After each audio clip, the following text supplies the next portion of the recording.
Europe 1, il est 7h40. Votre invité, Mathieu Béliard, est la porte-parole d'Oser le féminisme, Céline Pic. Bonjour Céline Pic. Bonjour. Merci d'être en direct avec nous. Nous nous sommes déjà parlé par le passé et déjà parlé de Roman Polanski. Ce sentiment qu'on n'en sort pas forcément de ce débat sorti aujourd'hui du film J'accuse dans les salles, film autour de l'affaire Dreyfus. On va parler de tout cela avec vous. D'abord, petit extrait de l'ambiance hier soir devant le cinéma Le Champeau.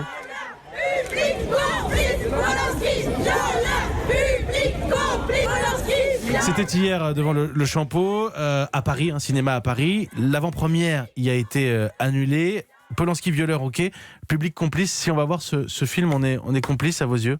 Alors moi je dirais peut-être pas complice, mais en tout cas on peut appeler au boycott ou en tout cas à la responsabilité personnelle.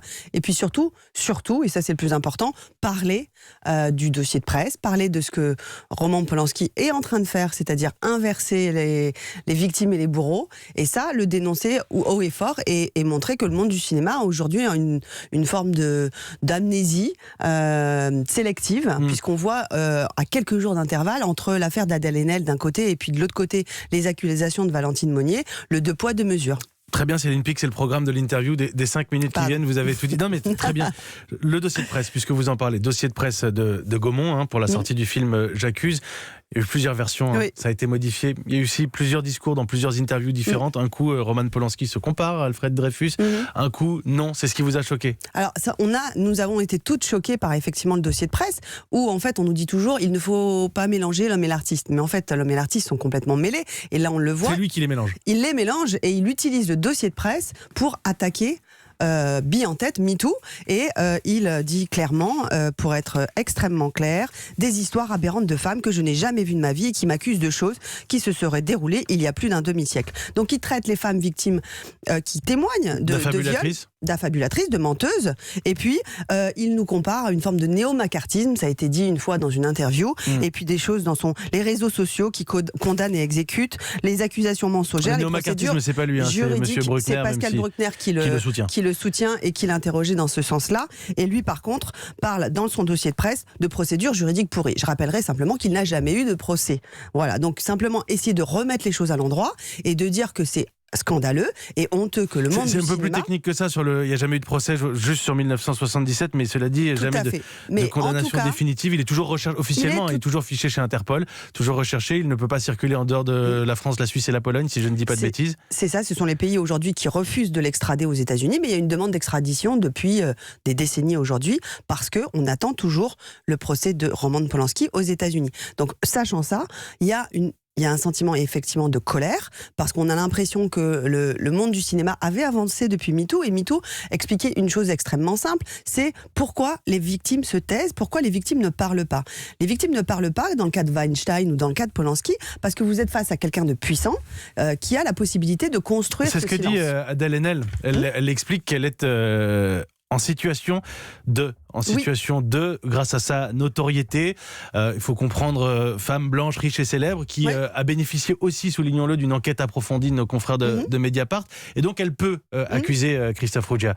Aujourd'hui, les victimes de Roman Polanski n'ont pas cette situation de... Voilà, et tout à fait. Et la dernière accusatrice, donc Valentine Monnier, qui accuse Roman Polanski de l'avoir violée à 18 ans. Là aussi, il y a une enquête circonstanciée dans Le Parisien. Là aussi, il y a un certain nombre de témoignages qui montrent que ce n'est pas de la fabulation, mais c'est réellement un acte de courage extrêmement fort, parce que Valentine Monnier n'a pas la notoriété d'Adèle Haenel. Et là, Roman Polanski, lui, utilise son statut d'artiste pour l'accuser de menteuse. Et ça, c'est insupportable, parce qu'en fait, c'est un petit peu comme si on avait un peu tout oublié de MeToo, et c'est une forme de double violence de la part des victimes. Combien il y a de victimes aussi qui n'ont pas parlé, puisqu'on arrive quand même à chaque année, il y a des nouvelles révélations, des nouvelles accusations.